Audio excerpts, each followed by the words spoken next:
Hi, so a couple of days ago I gave birth to my daughter, and since then my mother-in-law has been giving us a lot of trouble. This lady, let's call her Jennifer, has constantly been obsessed with the idea of naming my daughter after my husband's late ex-wife. I mean, honestly, that is weird in itself. But she went to extraordinary heights to make sure that this happened, and so my husband and I have decided to cut her off for now because she's being a little too much to deal with. In fact, she's been a little too much for quite a while. Ever since I started dating my husband, she has always insinuated that she will never be able to forget my husband's late ex-wife, let's call her Madeline, which is just bizarre because they parted ways a long time back. Way before I even met my husband. Madeline and my husband got together when they were in college, dated for a couple of years and got married at 22. But that marriage, unfortunately, did not last long because Madeline wanted to have a baby, and at that point in time, my husband was not ready. So after about 2 years of being married, they decided to part ways amicably because the things that they wanted from life were very different. Madeline was able to accept it, but for whatever reason, Jennifer had a hard time coming to terms with the fact that she was not going to be a part of the family anymore.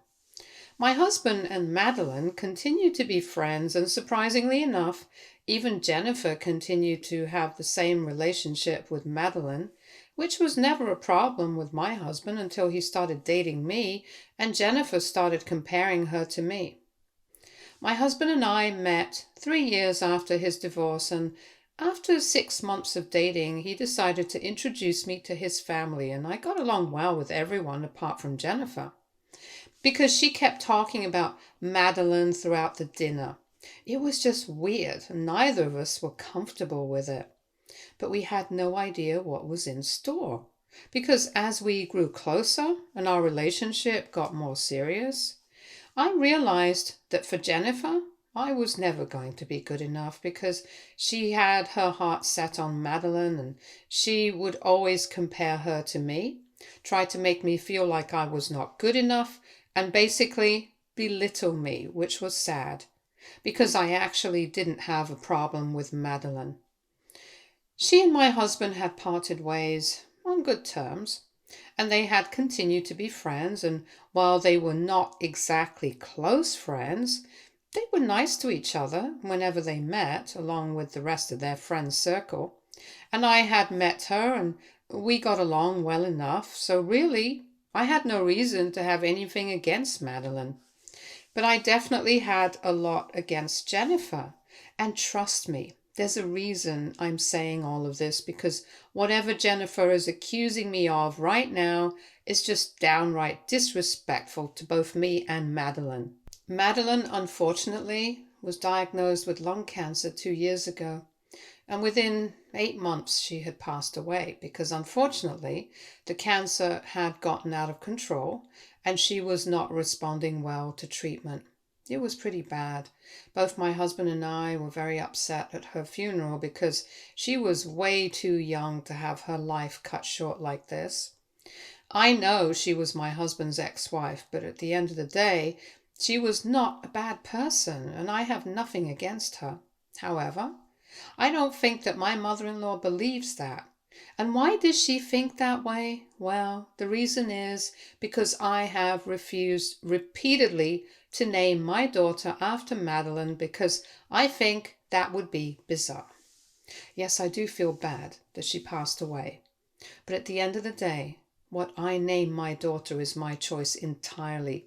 Nobody else has a say in it apart from me and my husband. In spite of that, within a couple of months after Madeline's passing, when it was discovered that I was about to have a baby, Jennifer immediately started claiming that it was Madeline coming back in the form of our baby, and we had to name the child after her, which is just strange and creepy. We shut that whole thing down immediately, but even after that, she kept insinuating that we owed it to Madeline, especially my husband, because the reason they had separated was because he didn't want to have a baby with her, since he was not ready, and now he was having a baby with me, which is what she had always wanted, and the timing was nothing short of predominant. So he owed it to her, according to Jennifer, and she kept dropping hints that this is something that had to be done, but we did not pay any heed to her. And even after we found out that the baby was going to be a girl, and she started insinuating these things even more strongly, we continued to ignore her, because we were going to do what we wanted. Ultimately, at our baby shower, we announced what we were going to name the baby, and obviously it was not after Madeline, and didn't have anything to do with her name, even remotely. Jennifer was visibly upset, but she didn't say anything, thankfully, and we thought that since we had made it clear that she was not getting the baby named after Madeline, she was over it and had accepted our decision. But we had no idea how mistaken we were, because a couple of days ago we found out what Jennifer had been trying to do at the hospital, and I don't even know where to begin. It was all so insane. Basically, while we were in the hospital, she decided to request for a copy of the form that we had to fill in for the birth certificate, claiming that we had requested the hospital authorities to leave us alone for a while, and she would be dealing with all those formalities since we wanted to spend our time with the baby. They did give her a copy of the form, but they could tell that there was something very fishy about this whole situation, so they decided to contact us. And they decided to do it just in the nick of time because my mother-in-law had filled in the whole form by herself. She had written down the name she wanted our daughter to have, inspired by Madeline's name, and she had even forged our signatures. She was about to submit it, but thankfully we had already spoken to the hospital authorities by then, and she was escorted out of the property afterwards. We didn't even bother to find out what happened, and in fact, I was not even told about any of this until much later because my husband did not want me to worry about these nonsensical things until I was in the clear. And I'm very glad that he didn't tell me because I'm pretty sure that I would have slapped the woman or something. She's a lot older than me, and I probably shouldn't say it, but honestly, that's exactly how I felt when my husband told me about what she had tried to do. I mean, insisting on things and wanting things to be done your way is one thing, but actually going to the extent of forging signatures? I mean, that's just crazy. Anyway, after that, we had made up our minds that she could not be a part of the family anymore, and that we did not want anything to do with her. Obviously, that also meant that she was going to be forbidden from visiting to see the baby, and she was going to be left all on her own. But that was her problem to deal with right now, not ours. We were parents to a newborn. We had a lot to deal with on our plate as it is, and we couldn't deal with this insanity, and naturally, she has not taken it well. She's refusing to acknowledge the fact that this is all her own fault, and she's trying to make it seem like I'm the one responsible for all of this because apparently I'm the one forcing my husband to forget his past because I'm insecure and jealous of Madeline. That's what she's implying, that I'm insecure and jealous of somebody who's not even here anymore. And by saying all of that, she's not just insulting me, she is cheapening everything about Madeline as well, because let's be real, I don't even think that this is about Madeline anymore. I think this is about her and her need to have control over literally everything that goes on in everybody else's life. I can't prove it. I'm pretty sure that that's what it is. Anyway, right now, we're not on speaking terms. She's been telling the rest of the family that this is all my fault. She's been saying whatever she's been saying, and I honestly don't know how to deal with any of this right now. Am I the bad guy here? AITA for not wanting my mother-in-law to have anything to do with my baby? Update 1. Hey, so it's been a couple of days since my previous update, and I have decided I'm definitely going to answer to all of her claims because this cannot go without a reply. I have stayed quiet for a very long time. I've tried to avoid drama, and clearly none of that has worked. So now I think it's time my husband and I take a stand, and we take a clear stand for ourselves because we have always tried to keep things quiet. We have always tried to stay out of drama. We have never responded to any of the things that she has said, even when she has made both of us uncomfortable, by repeatedly insisting that we name our daughter after Madeline, and by constantly comparing me to her and putting me down. And we've never said anything about it, but I think that's a certain line that cannot be crossed, and that has been crossed. We've always respected her because of her age and the relationship that we have with her, but I just can't do this anymore. And yes, I'll come to why we have been so respectful so far, when it has been made very clear to us that she couldn't like me less and couldn't care about my feelings less. Basically, my husband lost his father a couple of years ago, and since then, he's been the one taking care of his mom. They don't live together, but we live close by, so he can drop by whenever he needs to. And she doesn't feel lonely, and she doesn't feel like she doesn't have anybody else to count on, which is pretty important. But I feel like she has been taking advantage of that, and she's been trying to use that to control us, to get away with whatever she wants, and that's not going to work anymore. Anyway, that was the reason we decided not to get into any sort of drama with her, because we did not want to be in a situation where we would have to constantly be at odds with her, since we had to see her regularly. Even if we didn't want to, there was a chance that we would run into her at the local places, so why bother picking a fight when it was not really that necessary? That's why we had kept our cool, but now I don't care anymore. So we decided to put a Facebook post out there so that everybody would know exactly what she had tried to do. I think it's about time people found out the truth about her, and no matter what she says, she cannot deny any of this. I mean, she can try. But we have proof. If we want to, we can literally go the legal route and file a restraining order against her.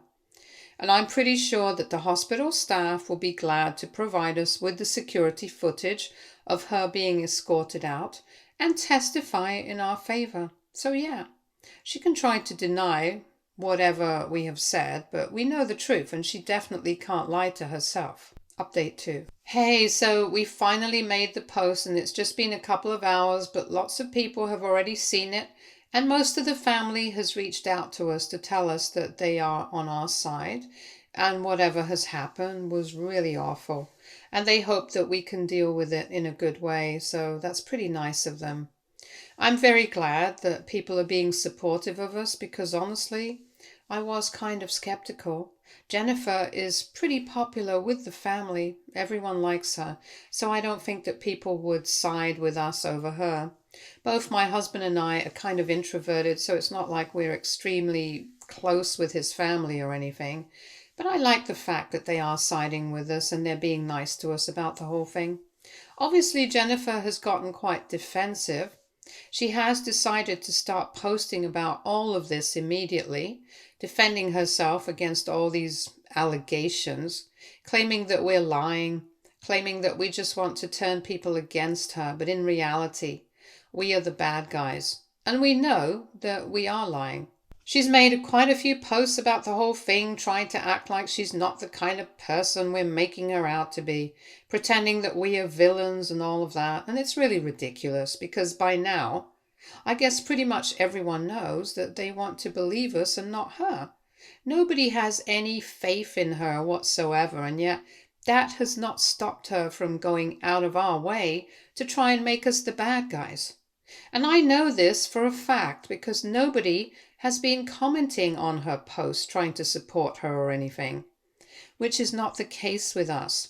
Nobody's even liking her posts. I think people are being very careful about all of this, since social media does mean something nowadays, I guess, and I'm supposing nobody wants to be associated with anything she's talking about, but whatever.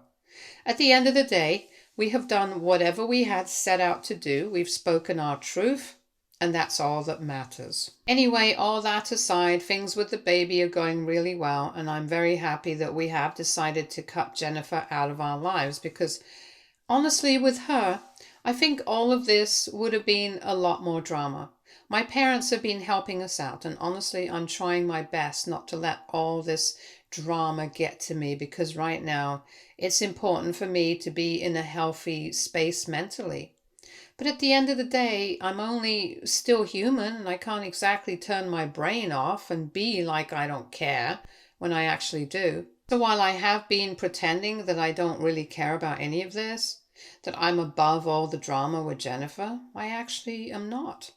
I keep feeling really annoyed that she's going to such an extent to make me upset, to belittle me and make it seem like I am the problem when in reality it's pretty obvious I'm not. I don't understand why she has something against me in the first place. I've never really done anything to her, and I have never been anything but kind to her. And when I've not been kind, I have just ignored her, which I don't really think is that bad. Honestly, for the most part, I've just been going back in time and replaying our interactions, trying to figure out why exactly she doesn't like me, because honestly, I can't think of anything. I can't come up with one single reason for her to have such an intense dislike of me. I have even been talking to my husband about it, and he has told me that he can't think of a reason why she doesn't like me either. And he has always been trying to figure it out as well, but he can't come up with anything. It's been driving both of us nuts. So we have been actively trying not to think about it at all, because otherwise we're just going to drive ourselves crazy obsessing over this whole thing. And honestly, it doesn't really matter that much, because the truth is, it doesn't matter why she doesn't like me. The fact of the matter is that she just doesn't. No reasons. She just doesn't like me.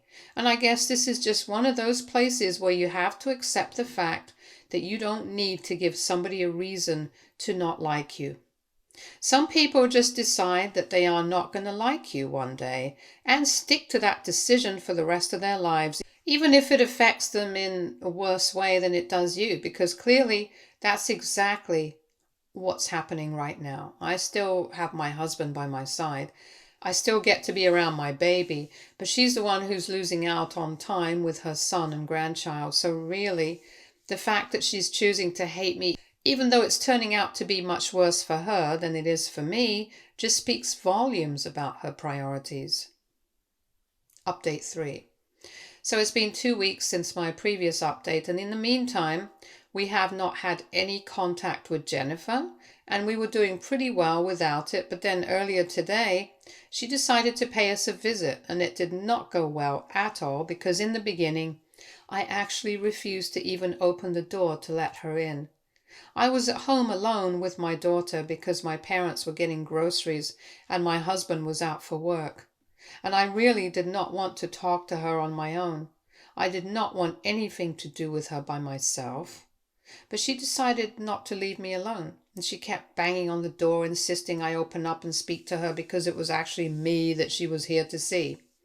I kept telling her on the intercom that I really did not want to talk to her, that I wanted her to leave me in peace, especially because the baby was napping and I did not want her to wake up because of all the banging. But Jennifer couldn't care less. She kept telling me she needed to talk to me about all of this that was going on, because at the end of the day, this was ruining her relationship with her son, and she wanted a fair chance to bond with her granddaughter.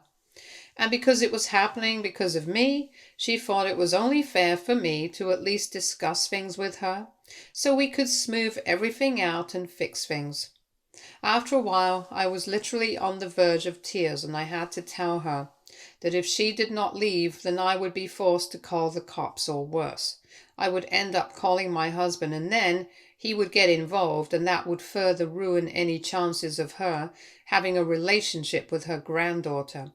I guess that scared her a little, so she decided to tell me that she would be back in the evening when her son was around, but she definitely would be speaking to me today. So now I'm just waiting for the evening to roll around. And I've already spoken to my husband, obviously. I told him whatever she said, and he has told me that he's going to come back home and deal with the whole situation, and I'm not going to be bothered by her again. And if things go too far, then he's going to speak to his lawyer. He's going to file for a restraining order, because as it is, this cannot go on, especially with our newborn, because in the end, she definitely did end up fussing a lot because she was woken up by grandmother and her insistent banging on the door, and I can't afford for that to happen again. As it is, new moms have it quite hard, and I don't want her adding to my troubles. Update 4. So it's been a couple of hours since my previous update, and like Jennifer had promised, she did show up a couple of minutes after my husband came back home from work.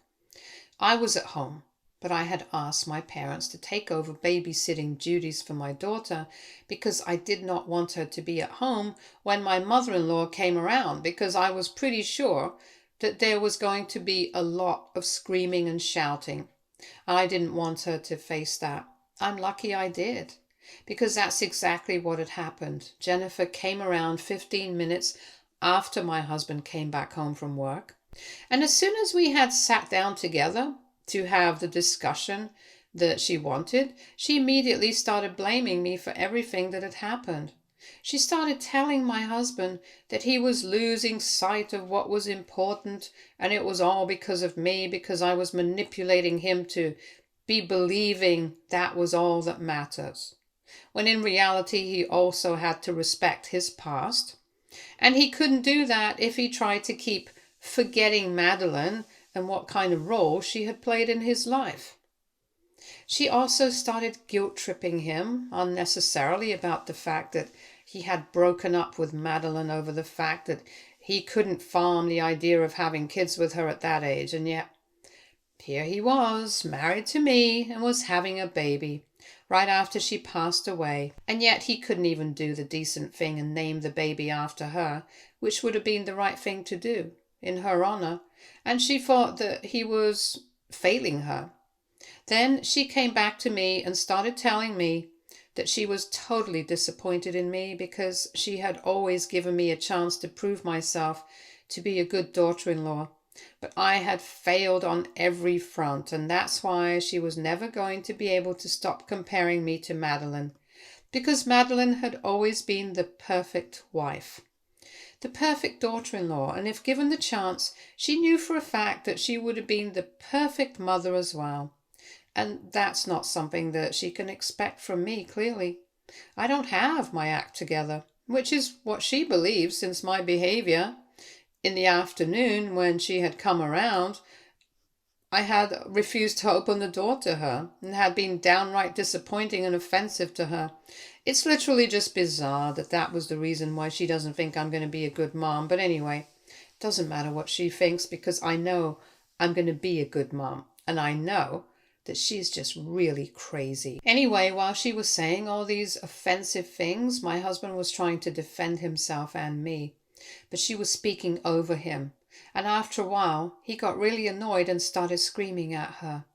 And that's when she started turning tables, saying that she had not expected him to start yelling at her, and this was just proof of the fact I was controlling him, because there was no reason for him to get so defensive and offended over something that was simply not true, and she was only stating the facts, so there was no need for him to get so worked up about it. It was getting really annoying because she was pretending as if we were being hysterical, and she was not saying anything that problematic at all, when that was obviously not the case. I mean, you guys can clearly tell from whatever I have said so far. Besides, the woman who had literally tried to change our baby's name and forged our signatures to get her way was talking about us acting crazy. So naturally, we were going to take that with a pinch of salt. Anyway, after a while, the whole thing just turned into a shouting match. And both mother and son were just screaming at each other, and I was trying to get my husband under control because honestly, I have never seen him fly into such a rage like this ever before. He's usually a very calm, composed guy, but for him to lose his cool like that, I knew that Jennifer had crossed the line and she can't take this back, no matter how much she wants to. And at that point, I was not even concerned about her. I was just trying to get my husband to calm down, and I was trying to get her to leave us alone because I really did not want her around.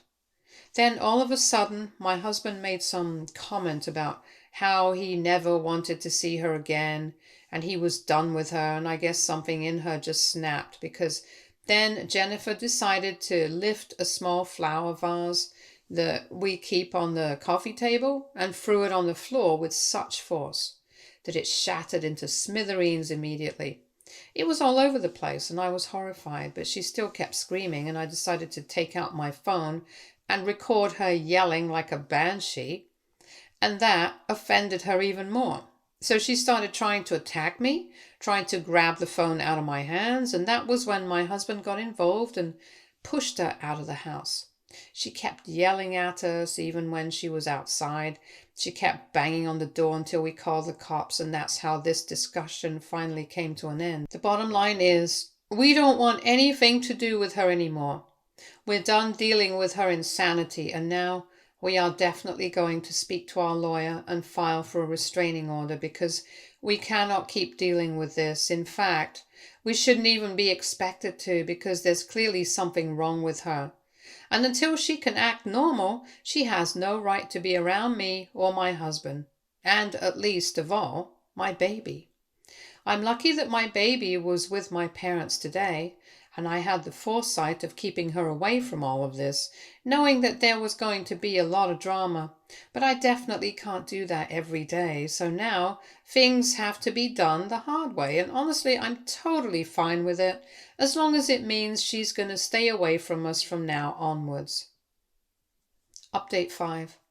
So it's been a month and a half since my previous update, and we finally have a restraining order against Jennifer. Yay! Now we are finally safe from her because we have also moved away from our old home. I wanted to be closer to my parents, so we found a house near them and we bought it so we don't even have to worry about rent anymore. It was a bit expensive, but my parents helped us out with the money, and I'm very glad they did. Obviously, Jennifer has no idea about our current address, and I don't think that we're going to tell her. And everybody else in the family has also been warned, so we are safe on that front at least. It was a lot of drama. It was quite hectic. But at least it's over now, and now my only focus is going to be my baby.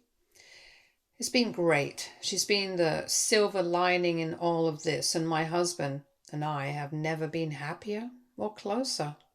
Stay tuned for more stories from our girl relationships.